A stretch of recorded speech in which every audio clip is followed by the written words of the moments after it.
Listo, muchachos, de nuevo, buenas noches. Pues primero que todo, presentarme. Mi nombre es Anthony, yo estoy en sexto semestre. Ahorita, pues fui uno de los nuevos tutores que fueron admitidos ahorita en este semestre. Y pues yo pues los voy a estar acompañando desde el área de SEI, por ahora en la parte de parásitos. Entonces, pues en este caso me voy a encargar de la tutoría de trematodos, ya saben. Y si algo, pues ahí nos vemos después en alguna otra tutoría. Entonces, ¿qué les digo? No, pues básicamente, pues que aquí estamos pues todos para aprender, cualquier duda, cualquier inquietud que tengan, ahí me pueden ir diciendo. Igualmente, pues al final de la sesión también, pues si hay como, si podemos hacer quizás si da el tiempo alguna sesión de charla, pues algo por el estilo, como preguntas, respuestas, cositas así, también lo, también lo podemos hacer. Ahorita enseguida les envío como el link de la asistencia y un link de un forums, pues que es como una especie de evaluación basada en algunas preguntas de semestres anteriores. Es como, trata de dos temas, ¿no? Digamos, la vez pasada ya hicieron uno, creo que de todo, por ejemplo, de leishmania, de toxoplasma y pues estos, pero también ahorita pues tenemos unas preguntas de tremátodos, pues la tutoría de ahorita, y de artrópodos. Entonces, ahorita al final de la sesión, pues les envío eso para que, para que estén ahí pendientes. Bueno, y ya, bueno, ya son las 7:05, 7:07, entonces pues ya podemos empezar. Ya saben, pues yo voy a hablar, cualquier cosita, me pueden interrumpir, que yo les respondo o les aclaro alguna duda, ¿ok?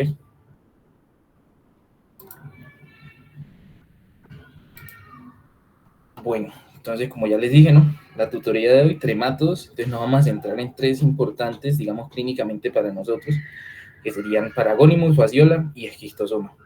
Mi nombre, ya saben, Anthony Palacios, y con los otros compañeros de los tutores de salud e infección, Mariana Sierra y Sergio Valencia. Listo, a cualquiera de los tres, alguna pregunta, alguna cosita, estamos aquí para ayudarlos.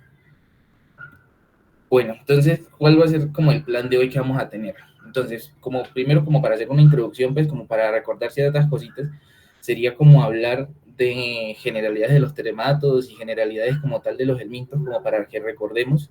Y ya luego de eso, pues empezamos a hablar uno por uno, pues diferentes datos, entre ellos, digamos, los principales, el ciclo de vida, que es como lo que más nos interesa ahorita, digamos, para ustedes, para este parcial, y que la parte clínica, diagnóstico y tratamiento, ¿ok? Bueno, entonces recordemos la parte de parásitos, ¿cierto? Entonces dentro de los parásitos nosotros vemos los helmintos. ¿Cómo los podemos definir? Los helmintos los definimos básicamente como parásitos multicelulares. Hay algunos que son intestinales y hay otros que son extraintestinales, ¿cierto? Ellos van a tener diferentes formas parasitarias, pues que son las tres básicas: huevo, larva y el parásito adulto o gusano. Entonces, tanto el huevo como la larva son microscópicos. En cambio, el parásito adulto o el gusano como tal es un organismo macroscópico y en base a, digamos, como a su morfología, a sus características, como uno las puede ver, los clasificamos en tres grupos, a los helmintos. Entonces, el primero de ellos son los nemátodos. Los nemátodos tienen la característica común de ser gusanos redondos. Entonces, ya estudiaron mucho para el parcial pasado, pues, respecto a esto. Por ejemplo, este es un ascaris. En segundo lugar tenemos los trematos, entonces son el segundo grupo de los helmintos, que básicamente son gusanos planos, y la característica que van a tener en común es que tienen como una forma de hoja, pues si la vemos aquí. Entonces son gusanos planos en forma de hoja, o lo que llamamos también como forma folácea. Miden pues pocos centímetros, más o menos unos 3 centímetros, como lo dice aquí. Y en tercer lugar, el tercer grupo son los éstodos. Entonces, ¿cuál es la característica común de los éstodos? Son gusanos planos, alargados. Por ejemplo, la tenia. Esa es una imagen de tenia. Y ya, entonces, ¿en cuál nos vamos a centrar hoy? En la parte de trematos, o otro nombre que tienen, pues que son las duelas. Listo. Entonces, ahora, ya hablando específicamente de los trematos, vamos a hablar como algunas cosas importantes respecto como a su estructura, ¿sí? O respecto a su morfología. Entonces, ¿qué pasa con ellos? La primera característica es el tegumento. Entonces, ¿qué tenemos que saber de los tremátodos primero que todo? Que ellos tienen, por así decirlo, un sistema digestivo como muy rudimentario, muy básico, pues no es muy adecuado para todo el proceso de absorción y metabolismo que requieren para todos los nutrientes que necesitan. Entonces ellos están como recubiertos como por una capa que es lo que llamamos tegumentos. Es una capa que tiene un epitelio o es como un tejido muy similar al epitelio gastrointestinal. Ahorita les explico por qué. Y básicamente la función del tegumento va a ser todo lo relacionado a la absorción, a la digestión y al intercambio metabólico de nutrientes. Listo. Algo muy importante es que el tegumento no solo está presente en los tremátodos. No sé si ya lo estudiaron. En la parte de céstodos también el tegumento se encuentra en los céstodos. De la misma forma, también les sirve para todo el proceso de nutrición, porque en estos otros organismos, en los céstodos, no tienen sistema digestivo incluso. ¿Sí? Y ya, eso por la parte del tegumento. En segundo lugar tenemos las microtricas. ¿Qué pasa con estas estructuras? ¿Se acuerdan que les decía que el tegumento es como muy similar al epitelio gastrointestinal? ¿Y qué tiene el epitelio gastrointestinal? Pues muchas microvellosidades. Y básicamente esta es la función de las microtricas. Aumentar el área de absorción, que aquí la vemos, entonces son como todos estos pelitos que tenemos aquí, que aumentan el área para poder mejorar la absorción de los nutrientes y de la misma forma le ayuda, digamos, al parásito a protegerse del entorno y además a adherirse. Entonces, digamos, todos estos pelitos que tiene aquí sirven como para pegarse al epitelio intestinal de los hospederos, es decir, pues al epitelio intestinal de nosotros como humanos, y sobrevivir al ambiente y a las diferentes condiciones que hay en el intestino. Y ya, eso por esa parte.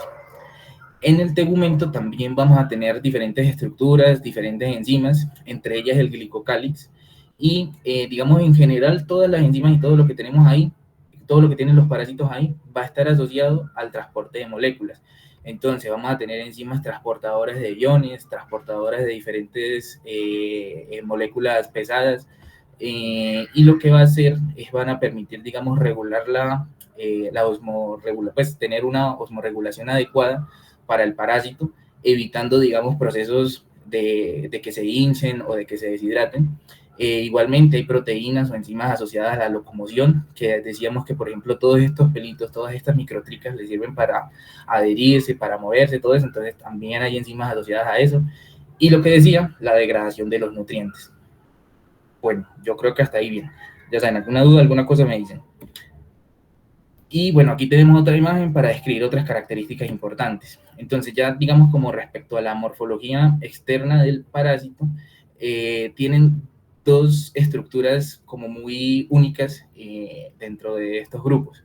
Entonces, las dos son ventosas. Una está ubicada en la parte apical del parásito y la otra está ubicada de forma central en la cara ventral del parásito. Entonces se llaman pues la ventosa apical o oral y la ventosa ventral. Ellos van a tener dos funciones básicas. La primera de ellas, adherirse a la superficie y evitar, digamos, diferentes movimientos, tipo, por ejemplo, peristaltismo intestinal o, por ejemplo, cualquier otro movimiento, digamos, que tengamos con nosotros como humanos para poder barrerlos. Y la segunda función va a ser el desplazamiento. Entonces, ellas sirven como, por ejemplo, una especie de chupa, pues, como que se abren y se cierran, le permiten como tal al tremato desplazarse, pues, en su lugar, en su hábitat. ¿Sí? Y ya. Igualmente, la ventosa apical u oral, pues, también le va a servir como, digamos, la entrada a su sistema digestivo, pero como decíamos hace ratico, su sistema digestivo es muy rudimentario, muy básico.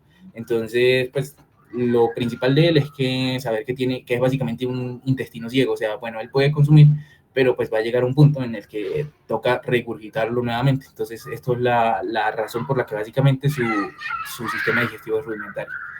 Y la última característica es que son hermafroditas. Entonces vemos aquí que cuentan tanto con estructuras de reproducción femeninas, el ovario, y estructuras de reproducción masculinas. La única excepción entre ellos es esquistosoma. Esquistosoma es el único tremátodo que vamos a ver aquí que tiene que tiene como la diferenciación sexual pues en hombre o en macho y en hembra. Y además pues ahorita cuando ya estemos hablando del tema pues tiene también muchas características pues como importantes respecto a su reproducción que ahorita las vamos a tocar. Ya, listo. Esto es como las generalidades de los tremátodos, cosas importantes que tenemos que saber. Ahora sí vamos a hablar de cuáles son los tremátodos de importancia clínica para nosotros. Entonces los vamos a clasificar en tres grupos. En el primero, tremátodos pulmonares, el segundo, tremátodos hepáticos y el tercero, tremátodos de la sangre. ¿Por qué se llaman así? Porque en cada uno de estos lugares corresponde a los lugares en los cuales cada parásito va a realizar su proceso de maduración, ¿sí? Entonces, el tremátodo pulmonar que vamos a ver es Paragonimus. Tremátodo hepático que vamos a ver es Fasciola, junto con otros que, pues, como nada más como para saber que existen, está Clonorchis y está Opistorchis, pero digamos por temas de epidemiología no son los más comunes aquí en la parte de América Latina. Están más asociados, digamos, como a la parte de Asia y de Europa, en este caso de Opistorchis. Y en tercer lugar, el tremato de la sangre corresponde a esquistosoma. Aquí lo importante que quiero que sepan es que Paragonimus y Fasciola son para nosotros tremátodos o infecciones pues zoonóticas. ¿Por qué? Porque nosotros sí somos su hospedero definitivo, pero somos hospederos definitivos accidentales. El hospedero definitivo natural son otros mamíferos u otros animales que ahorita les vamos a hablar cuáles son, pero nosotros no, nosotros nos infectamos accidentalmente. En cambio, esquistosoma, nosotros sí somos su hospedero definitivo natural, entonces el ciclo de vida va a estar estrictamente relacionado con el ser humano.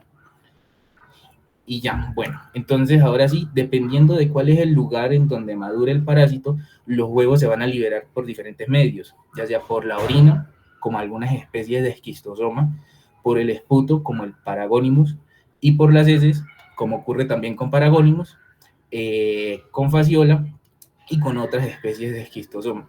Ahorita aclaramos exactamente cuál es el medio por el que se propagan cada uno de ellos. Lo importante que hay que saber es que estos huevos van a caer en medios acuáticos, los van a contaminar, en estos medios acuáticos van a madurar, van a pasar a otras formas parasitarias, posteriormente llegan a un hospedero intermediario que para todos ellos es una especie de caracol específico para cada uno. Luego de este hospedero intermediario, pues también van a haber procesos de maduración, formas parasitarias, etcétera, y que y llegan ya sea a otro hospedero intermediario, en algunos pueden llegar también a un hospedero definitivo accidental como nosotros, como el ser humano, o pueden llegar a un hospedero definitivo natural. Ahorita aclaramos cuáles son estos hospederos definitivos naturales. Luego de infectarlo, pues vuelven a caer, vuelven a salir huevos otra vez que contaminan los medios acuáticos. Listo. Hasta aquí las generalidades de los tremátodos. ¿Alguien tiene alguna duda, alguna pregunta? ¿O continuamos? Listo. Entonces, de momento yo creo que todo bien. El primer tremátodo que vamos a hablar es Paragonimus. Vamos a empezar a dar como algunos datos importantes respecto a su epidemiología. Entonces, como lo primero que todo que tenemos que saber es que hay varias especies de tremátodos, ¿sí? Entre ellas, digamos, la importante en la zona de América Latina es esta, Paragonimus mexicanus. ¿Qué les quiero decir de esto? Pues que no es importante como saber que existen, cuáles son las especies específicamente cada una de ellas, sino como saber que a lo largo del mundo pues están restringidas a ciertas zonas, digamos por diferentes temas como el clima, como las lluvias, como la humedad, etcétera. Y digamos pues en Latinoamérica saber que existe esta. Lo importante también es que todas ellas, a pesar de ser diferentes especies y a pesar de interactuar con diferentes hospederos intermediarios, van a tener el mismo ciclo de vida. Pues si el huevo pues contamina, ya lo dije, al agua, aguas dulces, luego a un hospedero intermediario y ya luego puede llegar al humano. Entonces este ciclo se va a compartir en todas las especies de Paragonimus. Un dato importante es, por ejemplo, aquí en Colombia, que se han reportado focos de paragominiasis humana en poblaciones indígenas en Verá, de la costa pacífica y del Urabá antioqueño. Entonces, eso básicamente fue un estudio en el que se descubrió que básicamente como que habían diferentes costumbres de los indígenas asociadas al consumo de cangrejos crudos. Ahorita explicamos qué relación tiene el consumo de cangrejos crudos para la infección de Paragonimus. ¿Sí? Entonces, eso básicamente es un factor de riesgo. Primero, la presencia de arroyos de aguas dulces, por ejemplo, arroyos o ríos. ¿Por qué? Porque aquí es donde vamos a encontrar diferentes animales como caracoles, como cangrejos, que se comportan como hospederos intermediarios. En segundo lugar, las costumbres dietéticas locales, ya lo dije, el consumo de cangrejos, pues. En tercer lugar, los hábitos de cocina. Entonces puede que, digamos, uno no se contagie por consumir el cangrejo crudo o mal cocido, pero puede que al momento de prepararse contamine otros alimentos. Entonces lo mismo, todo lo relacionado a la dieta puede afectar. Y en último lugar, la manipulación de cangrejos. Entonces, estar muy pendiente, por ejemplo, niños jugando con cangrejos, podría promover pues la infección por Paragonimus. Y ya. Entonces, de momento, esto es la epidemiología, lo que tenemos que saber. Ahora sí, pasemos a hablar respecto al ciclo de vida de Paragonimus. Bueno, vamos a empezar por la liberación de los huevos. Entonces, ¿por dónde se liberan los huevos de Paragonimus? Paragonimus libera los huevos tanto por esputo como por heces. Ahorita explicamos por qué. Pero lo primero que vamos a decir es que estos huevos tienen unas características como muy especiales. En primer lugar, que son huevos operculados. ¿Qué quiere decir operculados? Que por así decirlo tienen como una tapita, pues no sé si alcanza a ver como una tapita aquí arriba, que va a servir como, por ejemplo, como una puertica, pues, o como que esa puertica se abre para que al momento en el cual el huevo se embriona, permite la liberación de la siguiente forma parasitaria. ¿Sí me van a entender? Entonces, el huevo al momento en el que uno lo libera, ya sea por esputo o por heces, no está embrionado, es decir, tiene que madurar. Más o menos este periodo de maduración corresponde unos 9 o unos 21 días, y pasado este tiempo, esa tapita o ese opérculo se abre y libera a la siguiente forma parasitaria, que ¿cuál es? La vamos a llamar un miracidio ciliado. Sí, entonces aquí lo vemos. Esta, aquí donde dice 3, corresponde al miracidio. ¿Qué va a pasar con ese miracidio? Bueno, no les dije, ¿no? Nos encontramos en agua, ¿cierto? Entonces, uno lo libera, pero para que ocurra todo este proceso debe caer en algún medio acuático, claramente pues de agua dulce. Listo, entonces ese miracidio, ya estando en el agua y con todos sus cilios, todos sus pelitos, pues nada, hasta encontrar una especie de caracol con la cual, digamos, tiene como afinidad y le sirve como un hospedero intermediario. Entonces, ¿qué quiere decir hospedero intermediario? Que en él van a haber diferentes formas de reproducción asexual que en sí no nos interesan mucho. Entonces, digamos, aquí se menciona que tiene procesos en los que se convierte en esporocito, en redias, en cercarias, etcétera. Pero entonces lo que nos interesa es el miracidio en agua contamina al caracol y se convierte en cercaria. Listo, eso es lo que tenemos que saber. Más o menos este periodo son más o menos unos 3, unos 5 meses para que los miracidios maduren en cercarias. Luego las cercarias van a salir de los caracoles, van a seguir nadando, y ahora ¿con quién van a entrar en contacto? Van a entrar en contacto con un segundo hospedero intermediario, que en este caso aquí lo representan como con un pues un animalito, un crustáceo. En general, este segundo hospedero intermediario es un cangrejo, ¿sí? Y en él también va a haber un proceso de maduración y de reproducción asexual en el cual las cercarias se convierten, en este caso, ¿en qué? En metacercarias, que ya como tal, esta sí va a ser la forma infectante para nosotros los humanos. ¿Por qué? Porque estas metacercarias van a quedar, por así decirlo, como incrustadas en la carne del cangrejo o en diferentes estructuras pues de su cuerpo, y nosotros las podemos consumir, ya sea, por ejemplo, pues en la carne cruda de este animal o una carne pues mal cocida. Bueno, entonces en ese momento ya estamos aquí en el ser humano, ya la consumimos, y ¿qué va a pasar? Llega a nuestro duodeno, pasa por todo el sistema digestivo, llega al duodeno, en el duodeno se enquista, va a formar una estructura que llamamos el quiste metacercario, ¿sí? Pues básicamente es la misma estructura de la metacercaria, que al llegar a intestino, como que por así decirlo, se vuelve como más duro. ¿Por qué se tiene que volver más duro? Porque tiene que empezar a romper todo el tejido, va a romper tejido intestinal, va a romper tejido peritoneal, va a romper diafragma. ¿Y por qué rompe todo esto? Porque tiene que llegar hasta los pulmones, ya que en los pulmones tiene como su proceso de maduración. Recuerdan que decíamos que Paragonimus es un tremátodo pulmonar, entonces llega hasta pulmón, y en pulmón sí madura, es decir, ya alcanza como su capacidad de reproducción sexual claramente, y ya estando en pulmón, entonces va a haber, digamos, primero que todo, procesos de respuesta inmune, se van a encapsular, todo eso, pero finalmente el parásito Paragonimus termina por producir huevos, que salen con la expectoración, es decir, salen con el esputo, o por el contrario, pueden llegar hasta la faringe y uno mismo los deglute, ¿sí? Entonces, si uno los deglute, ¿a dónde van a quedar? En las heces. Entonces, aquí está la razón por la cual los huevos de Paragonimus se liberan o se propagan tanto por esputo como por heces. Una cosa importante para saber es que la migración, lo normal o lo habitual, es que sea hacia pulmón, ¿cierto? Pero pues, lógicamente, puede haber pues algunos movimientos o algunos casos en los que esta migración sea ectópica. Entonces puede que estas formas parasitarias terminen principalmente a nivel del sistema nervioso central, otras vísceras intestinales, otras vísceras abdominales, como por ejemplo el hígado, y otros tejidos como tejidos musculoesqueléticos y se adhieran ahí en la piel. Entonces, dependiendo del lugar en el que esté de esta forma ectópica, pues van a variar los síntomas clínicos. Listo. ¿Alguien tiene alguna duda respecto al ciclo de vida o todo claro? Ven, qué pena. ¿Me podrías repetir cuáles son los sitios en los que se puede dar esa migración errática?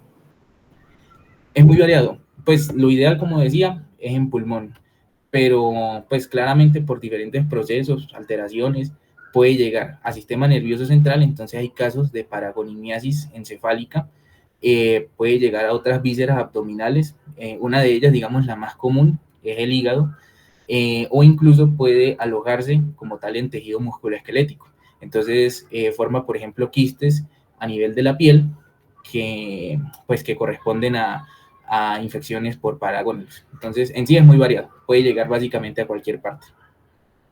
Muchas gracias. Bueno, yo creo que todo claro, ¿cierto? Listo. Ahora sí, ya que sabemos el ciclo de vida, vamos a hablar de cómo es la clínica. Entonces, la clínica de la enfermedad, como tal, se llama paragonimiasis, o también se puede conocer como duela pulmonar. Entonces, la vamos a clasificar como en dos grupos, en dos etapas, perdón. Primero, la fase aguda, segundo, la fase crónica.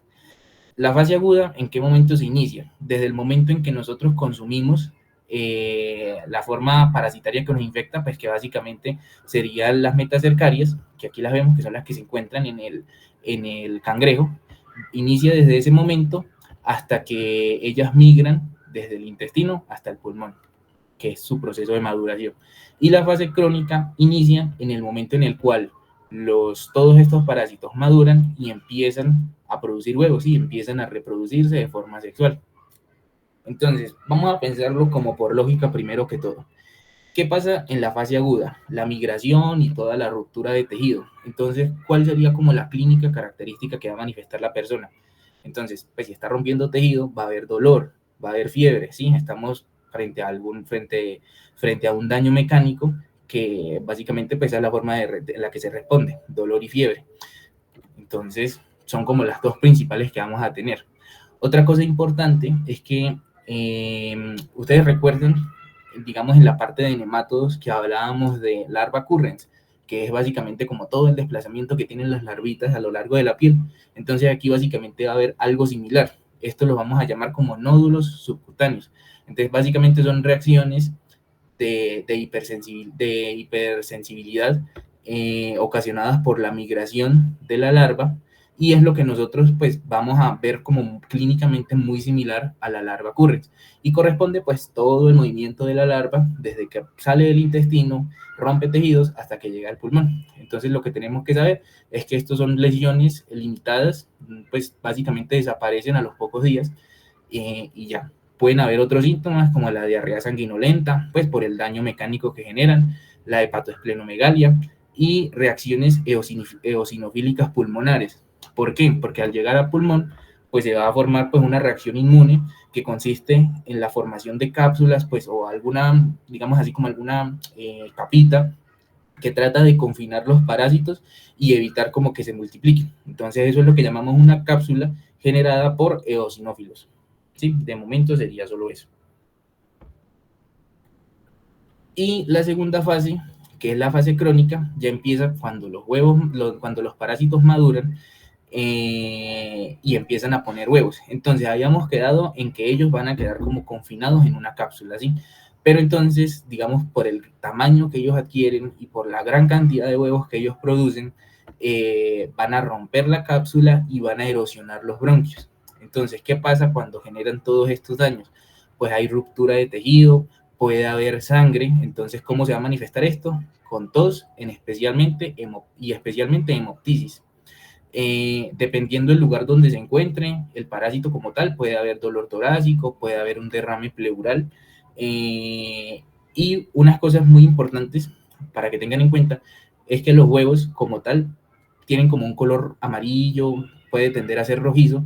Entonces, en algunos casos, lo que nosotros quizás vemos que es como una hemoptisis, puede ser también un cambio de color del esputo inducido por la presencia de huevos ahí, ¿sí? Y lo último que también podemos ver de vez en cuando es una sobreinfección bacteriana, digamos por el mismo daño que hay. Y ya. Algo importante también aquí para tener en cuenta es que en muchos casos, digamos en zonas endémicas de Paragonimus, la clínica es muy similar a la tuberculosis, tienden a confundirse mucho. Puede haber incluso pérdida de peso, lo que dije respecto a la tos con hemoptisis, fiebre y sudoración nocturna. Entonces, son dos enfermedades pues que, digamos, en la clínica pulmonar tienden a confundirse, entonces podríamos estar bastante pendientes de esto. Y ya, esto sería básicamente la clínica que nos van a manifestar los pacientes. Ahora, respecto al diagnóstico, entonces, ¿dónde dijimos que se liberan los huevos? En esputo y en heces. Entonces, ¿qué vamos a examinar? Pues esputo y heces. Lo ideal, pues, o el examen de elección, pues es básicamente un coprológico seriado y por concentración. ¿Por qué? Porque pues es muy difícil, en algunos casos es muy difícil de visualizar el parásito, la liberación de huevos no es constante, entonces así aumentamos la sensibilidad de la prueba. Podemos también verlo en el líquido pleural en caso de que haya derrames. Y ya, básicamente esto es como el huevo de Paragonimus, podemos decir que es como un huevo ovalado, entonces aquí vemos en uno de sus extremos que es como más aplanado y como más grande, vemos el opérculo y el otro extremo pues es como más redondeadito. Entonces esto es lo que vamos a ver al examen. Se ve que tiene también pues como una cáscara gruesa y el color que les decía hace ratico que es como un color oro amarillo que puede incluso tender a ser como rojo y confundir el color del esputo. Otra forma de su diagnóstico es complementarlo con pruebas serológicas para anticuerpos, pero digamos esto usualmente nos puede servir para en caso de infecciones leves. Entonces, ¿qué quiere decir infecciones leves? En las cuales no haya mucha liberación de parásitos. Entonces, va a haber muy poca sensibilidad con estas pruebas microscópicas para poder encontrarlo.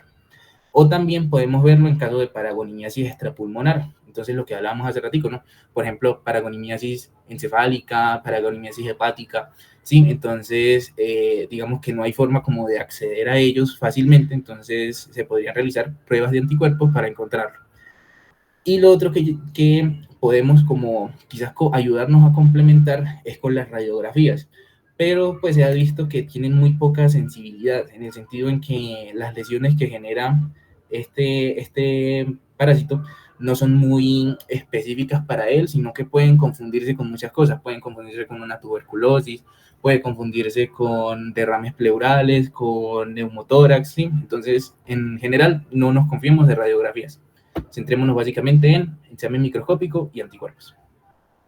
Listo, todo claro, ¿cierto? Y ya. Y lo último que vamos a tratar de Paragonimus, pues es como su tratamiento. El tratamiento lo podemos dividir como en dos grupos, tratamiento farmacológico, tratamiento quirúrgico. El tratamiento farmacológico va a estar centrado básicamente en el praziquantel. En caso de no poder contar con él, podemos dar triclavendazol. Ambos son antihelmínticos. Y la otra forma de tratamiento, pues el tratamiento quirúrgico. Entonces, ¿qué se puede hacer con ello? Se puede hacer extirpación de las lesiones cutáneas y quistes encefálicos. Entonces, ya eso es dependiendo del abordaje que se realice clínicamente para cada paciente, pues. Pero en general, farmacológico sería como lo principal. Un dato importante, pues, como para que lo tengan en cuenta, no es nada como que vayan a preguntar. En infecciones en sistema nervioso central se acompaña o se administra también junto con corticosteroides para disminuir la respuesta inmune y evitar mayores daños. Y ya. Bueno, con esto terminaríamos Paragonimus. ¿Alguna duda? ¿Alguna otra pregunta que quieran resolver? ¿Algo más que le hayan dicho durante las clases? ¿O todo cheque?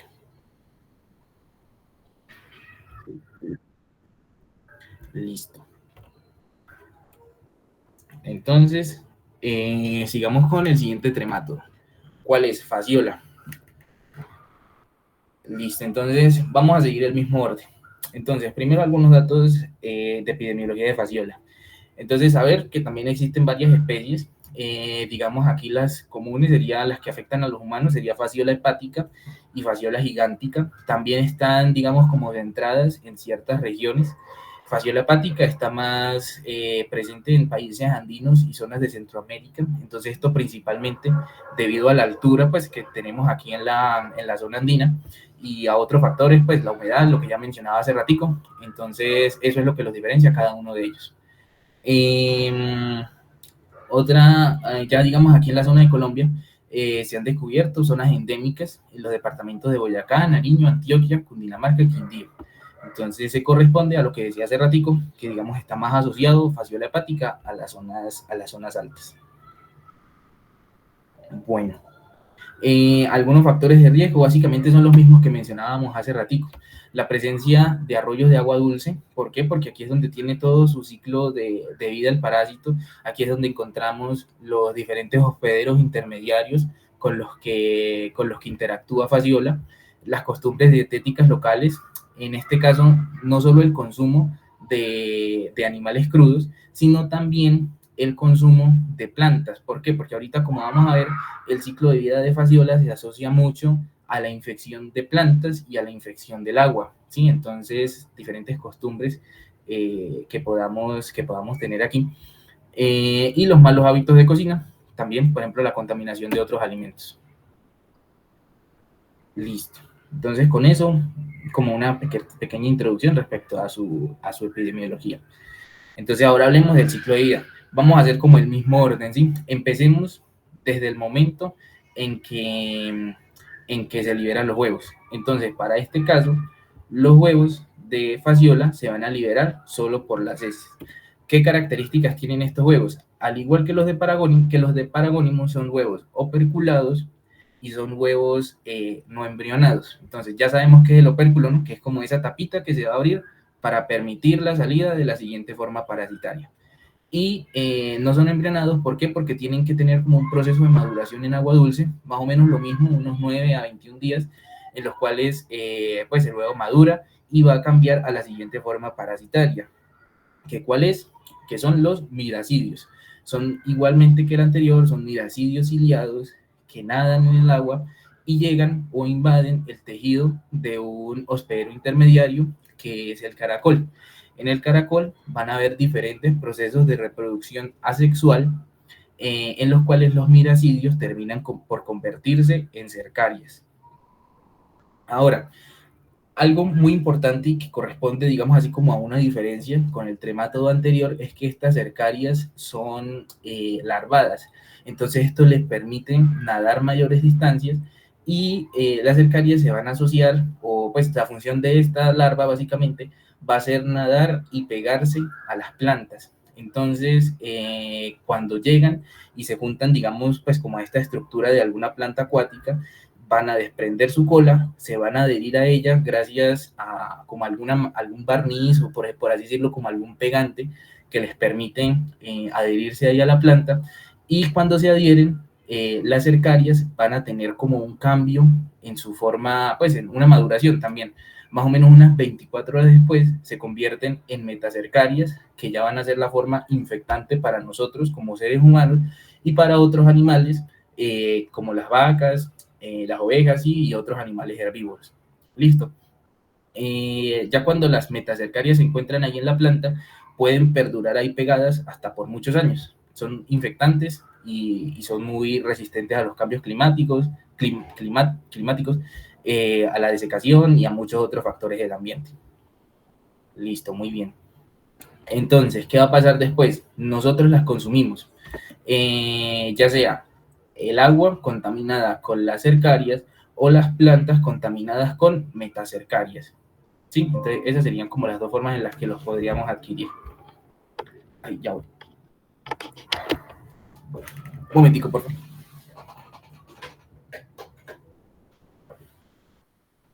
Listo, ¿en qué quedamos? En que la forma parasitaria en la que nos podemos infectar puede ser la cercaria que se encuentra en el agua o la metacercaria que se encuentra en las plantas.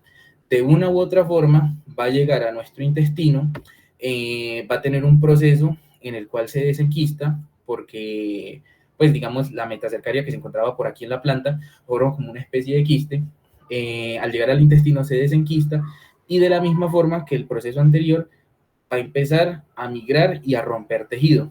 Entonces, va a romper el tejido intestinal, va a quedar en la cavidad peritoneal y finalmente va a llegar hasta el hígado. Entonces, aquí lo importante es que más o menos unas 5 a 6 semanas después de haber llegado al hígado, ya el parásito maduró completamente y ya está en la capacidad de reproducirse sexualmente. Entonces, maduró en hígado, viaja a vías biliares y allí empieza a producir sus huevos, ¿cierto? Y ya básicamente este sería su ciclo de vida. Los huevos están en la bilis, entonces básicamente se van a liberar a través de las heces. Y ya, algo muy similar al anterior es que la migración puede ser alterada, no necesariamente es hepática, sino que también puede haber migración ectópica a otras partes del cuerpo. Esto sería básicamente lo que hay que saber del ciclo de vida.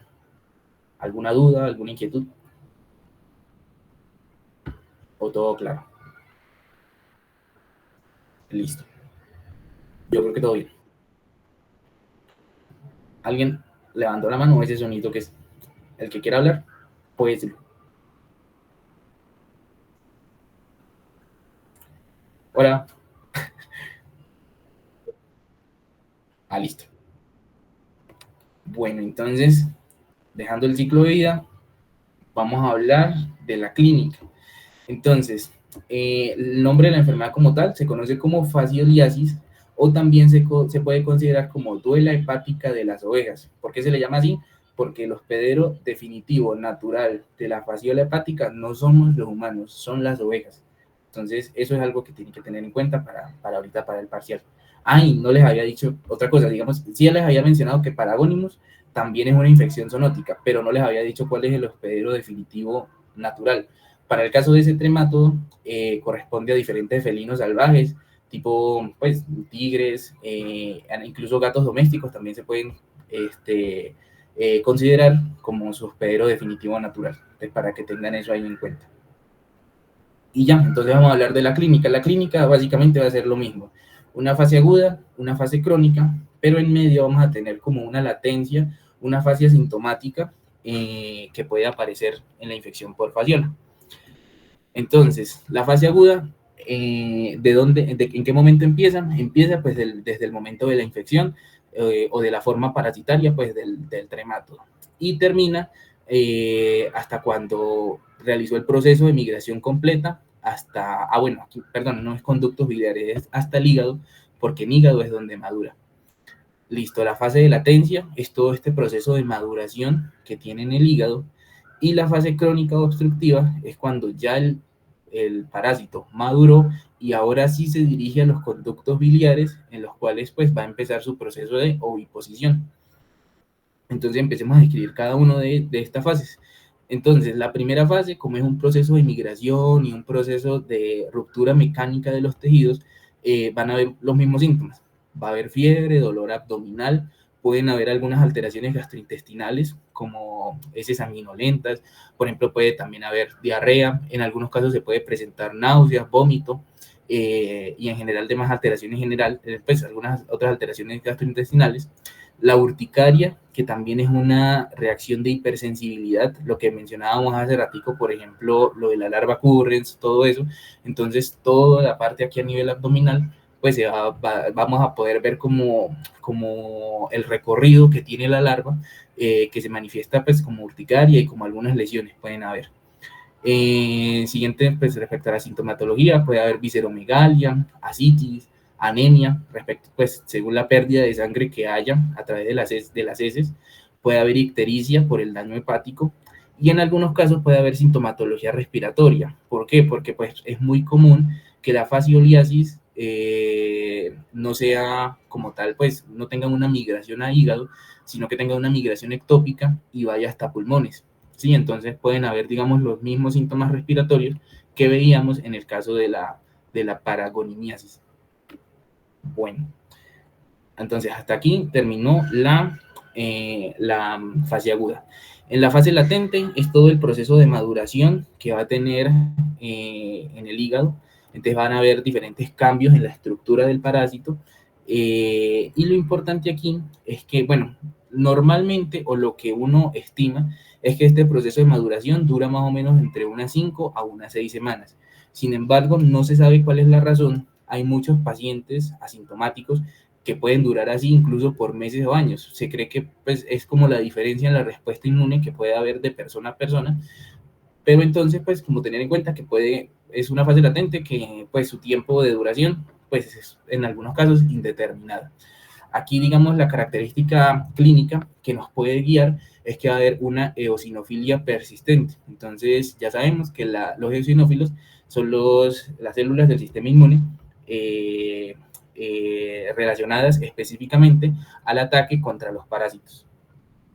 Bueno, y ya, con esto terminamos la fase de latencia.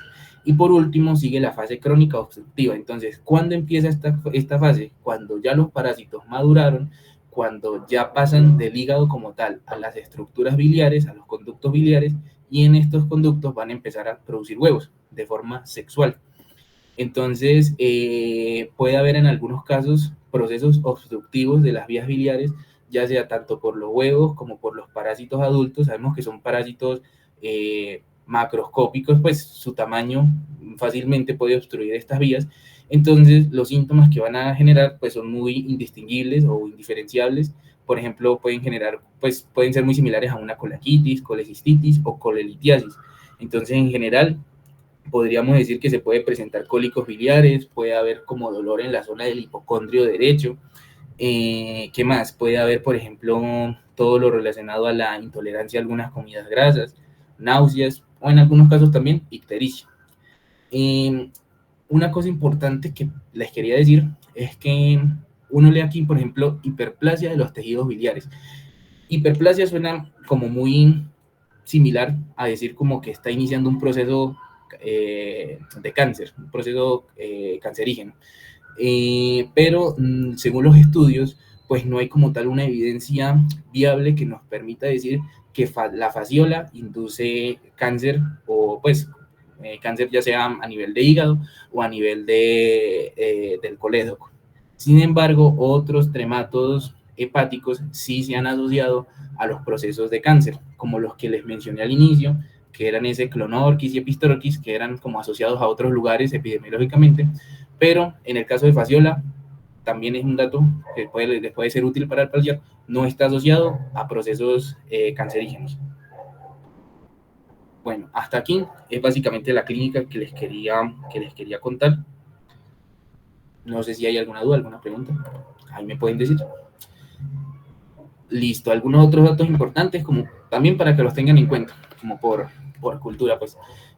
Algunas complicaciones que puede haber de fasciola, pueden haber hemorragias, ya sea hemorragias hepáticas debido al crecimiento pues, del parásito, puede haber cirrosis biliar. Entonces todo este proceso de obstrucción, de inflamación y de hiperplasia puede llevar a la formación de tejido cicatricial que termine por generar mayores consecuencias pues, a largo plazo para la persona.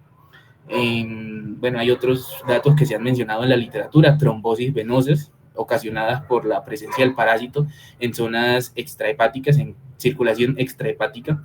Puede haber también pancreatitis. Entonces sabemos como tal que el conducto colédoco pues se asocia o se une a los conductos pancreáticos y ambos drenan en el duodeno. Entonces en algunos casos hay migración ya sea del parásito adulto o de los huevos, migran y obstruyen no solo el conducto colédoco, sino que también obstruyen los conductos pancreáticos y generan pancreatitis. Entonces son mayores consecuencias que puede haber. Pueden haber cólicos biliares post-tratamiento, se han identificado en algunos casos. Infección transplacentaria. Se ha evidenciado que hay infección transplacentaria en algunos mamíferos, como por ejemplo las vacas y las ovejas. Sin embargo, todavía se encuentran en el estudio pues, de que si hay infección transplacentaria en humanos. De momento no está confirmado, pero para que lo tengan en cuenta, se sospecha que puede existir infección transplacentaria de fasciola en los humanos. anemia por la pérdida de sangre, litiasis, es decir, formación de cálculos. Entonces, la presencia del parásito en vías biliares puede inducir a la formación ¿cómo se llama?, de cálculos, debido a que se altera pues su circulación normal a través de todos estos conductos. Bacteriobilia, presencia de bacterias aquí en la bilis, en especial de Escherichia coli. Fascioliasis ectópica, que era lo que decía yo, que pueden migrar básicamente a cualquier parte del cuerpo.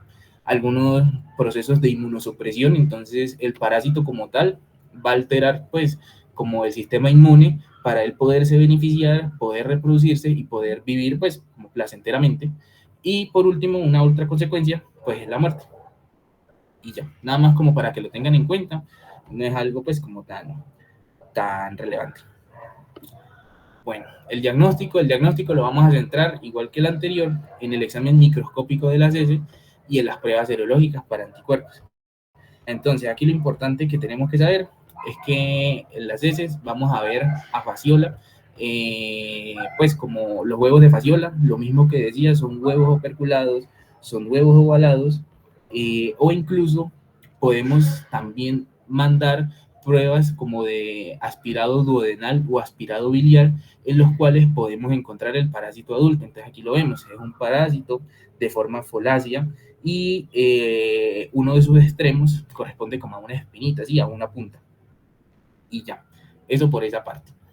Podemos realizar otras pruebas complementarias, podemos como evaluar la anemia, evaluar eosinofilia y las pruebas hepáticas, que también pueden salir alteradas. Pero en general, ¿cuál es el diagnóstico? Coprológico y anticuerpos. ¿Todo claro, cierto? Bueno, y el tratamiento, en este caso, lo vamos a centrar en triclavendazol, nitazoxanida, y hace ratico hablábamos del praziquantel, pero en este caso se ha evidenciado fracaso terapéutico para el tratamiento para fasciola. En algunos casos también se puede realizar procesos invasivos como la CPRE, que es la colangiopancreatografía retrógrada endoscópica, con las cuales pues mediante un endoscopio podemos llegar hasta el tracto biliar y extraer los parásitos adultos, digamos si es una gran cantidad o si está generando procesos obstructivos ya. Listo. ¿Todo claro, cierto? Y ya, entonces ya vamos a terminar. Vamos a proseguir entonces con esquistosoma. Esquistosoma, hablando también respecto a su epidemiología, ya sabemos, diferentes especies. Esquistosoma manzoni es como la más relacionada a la zona de América del Sur. Esquistosoma hematobium y esquistosoma japónico. De estas especies de esquistosoma, lo importante que tenemos que saber es que son tremátodos de la sangre, ¿sí? Ellos, ¿dónde se van a encontrar? Se van a encontrar en la circulación hepatoportal y van a tener, digamos, diferente afinidad entre cada uno de ellos, dependiendo del lugar en donde ellos van a depositar los huevos. Entonces, voy a explicarme. Por ejemplo, vamos a centrarnos en esquistosoma manzoni, que es el que nos importa. ¿Qué pasa con él? Él se encuentra en la circulación hepatoportal, pero al momento de poner los huevos, va a tener, digamos, como la afinidad de ponerlos en el sistema mesentérico inferior, específicamente en los plexos venosos del colon descendente y del recto. Entonces, aquí en estas zonas es en donde se van a manifestar las características clínicas, o pues la expresión clínica de la enfermedad. ¿Y qué? Y ya sería eso. Otras especies, digamos, pueden asociarse más a plexos vesicales y por tal motivo, pues pueden, digamos, liberar los huevos a través de la orina. Y hay otras especies que pueden asociarse a plexos venosos del intestino delgado y colon ascendente. Pues eso no es como tan relevante. Sin embargo, tener en cuenta esta parte de esquistosoma manzoni aquí, lo que tenemos en negrilla.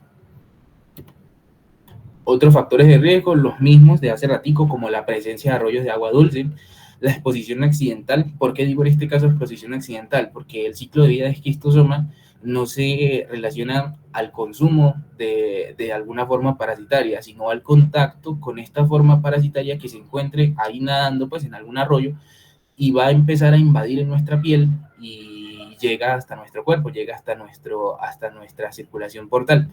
Entonces, por eso digo aquí, exposición accidental a aguas contaminadas. Igualmente, masas de agua infestadas con caracoles que son pues básicamente los principales hospederos intermediarios para el esquistosoma. Bueno, de esta parte, todo bien. Vamos a seguir hablando ahora del ciclo de vida. Entonces, el ciclo de vida, igualmente lo vamos a empezar otra vez con la liberación de huevos en las heces. Entonces, esquistosoma manzoni libera los huevos a través de las heces. Listo, ahorita decimos algunas características importantes de estos huevos.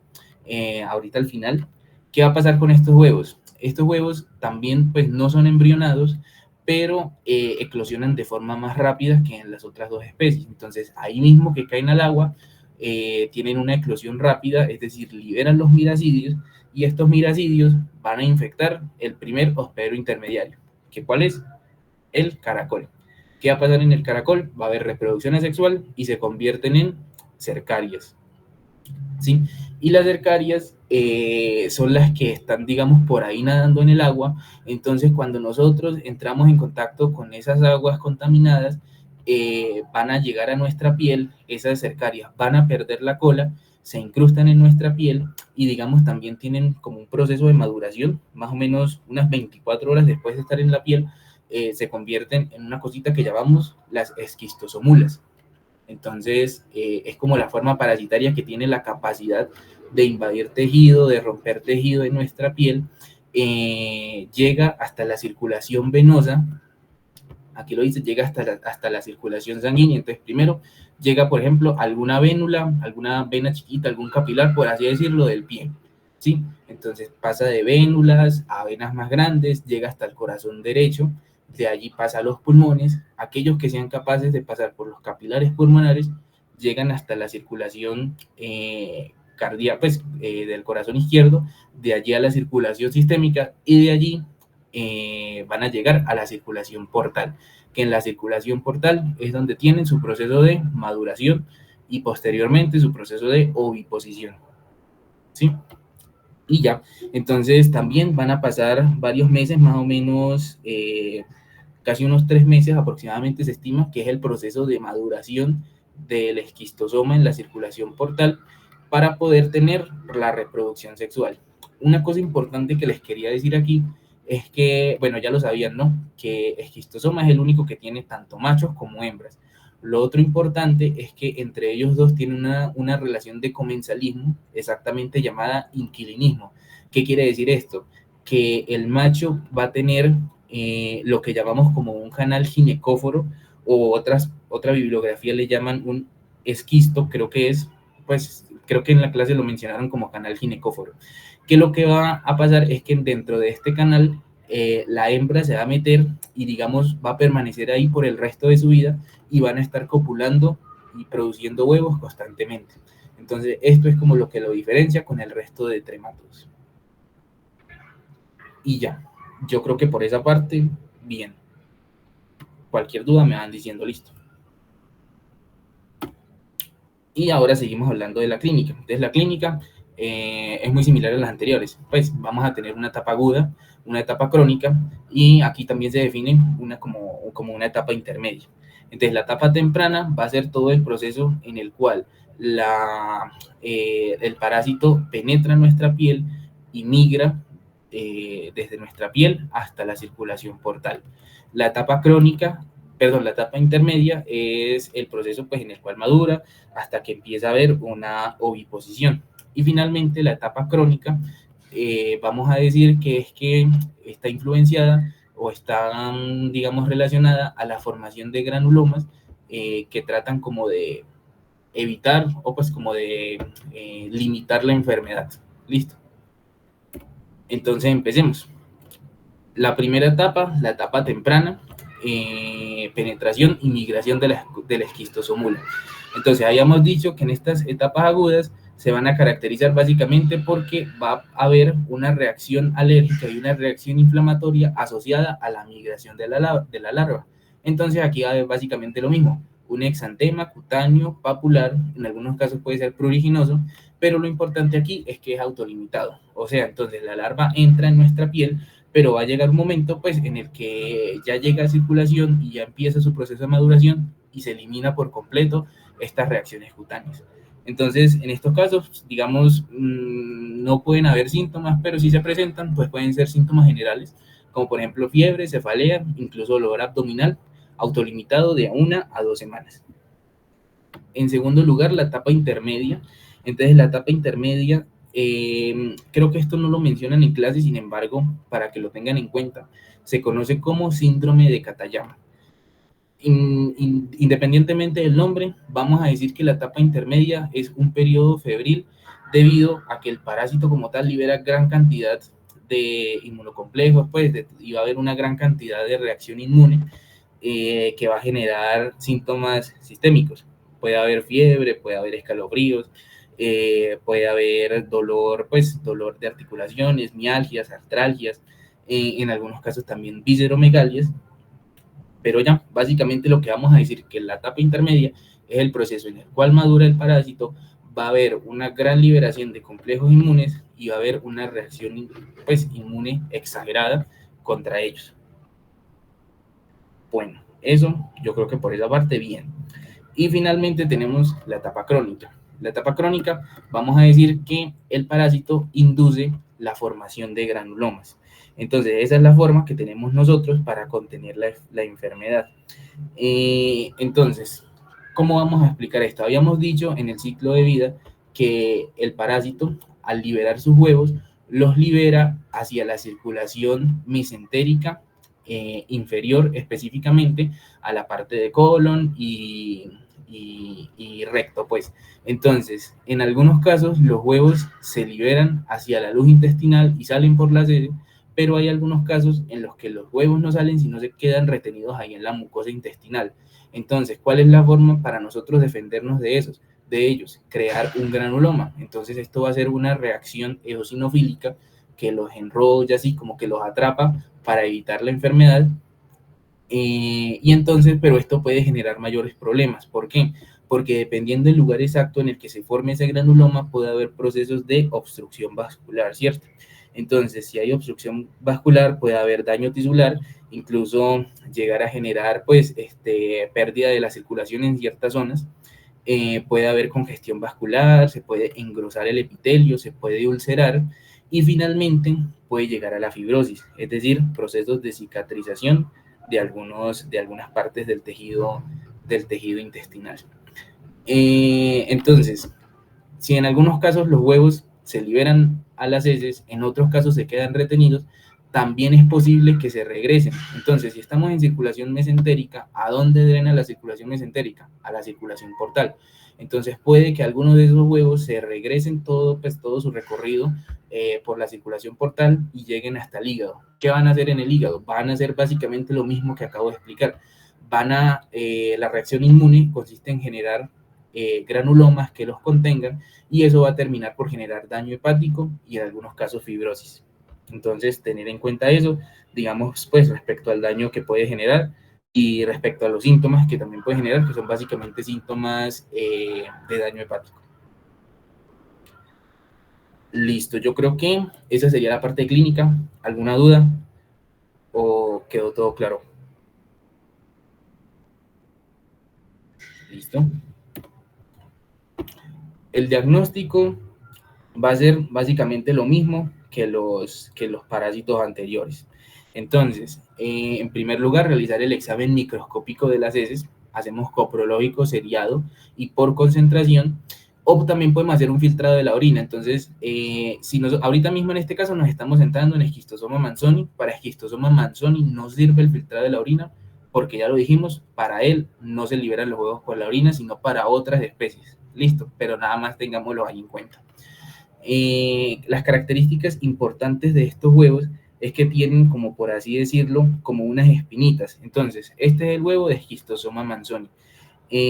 Podemos decir que es como un huevo como ovalado y tiene como aquí como una espinita en su parte lateral que le sirve como para fijarse o adherirse a la mucosa intestinal y evitar como ser barrido, ¿sí? Porque él lo que busca es salir por las heces. Listo.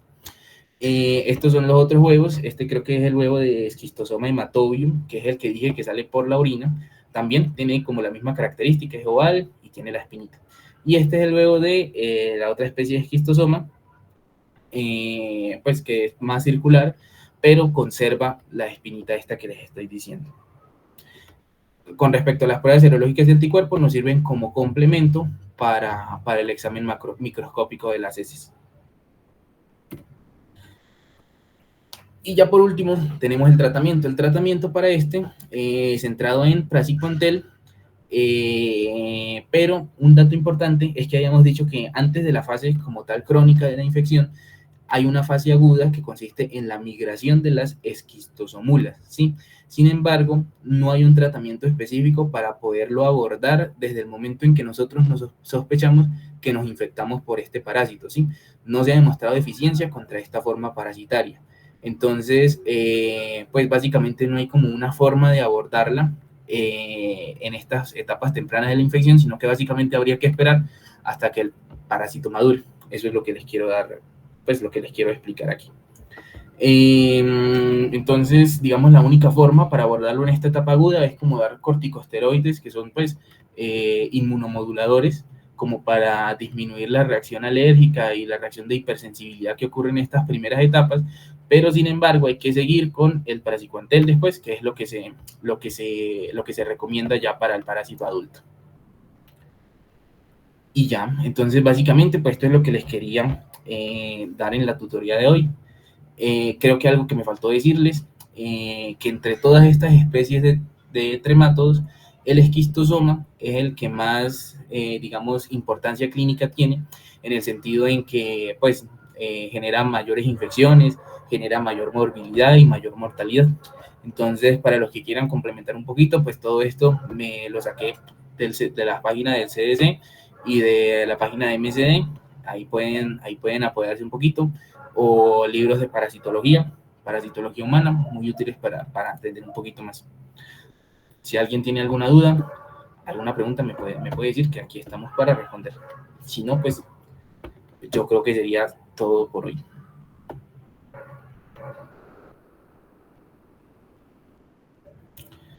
Listo.